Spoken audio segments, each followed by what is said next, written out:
Ada orang yang dia baru makan satu tapi dia dah ada kesan kat badan dia. Dia rasa sakit kepala. Ada yang mula-mula makan, gula dia akan spike sikit. Kalau jadi macam tu, jangan takut. Sebab apa? Nutrika ni, lagi satu, dia bukan ubat. Bila dia bukan ubat, dia tak ada dadah. Jadi bila dia tak ada dadah, dia ada healing crisis. Healing crisis ni apa? Bila kita makan satu, dia akan, kalau orang tu ada kencing manis, dia akan bersihkan gula-gula yang dah lama tersekat dalam daging, celah-celah urat dia akan keluarkan. So kalau keluarkan semua tu, bersihkan, gula naik tak? Naiklah, tapi sekejap je. So jangan risau. Kalau tiba-tiba je cek gula jadi 9, 11, jangan takut. Okay, benda tu normal. Teruskan makan.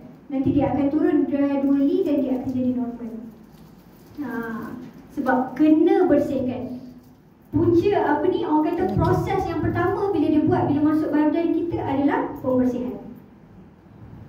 Pembersihan kena buat tau. Bersihkan dulu baru dia repair.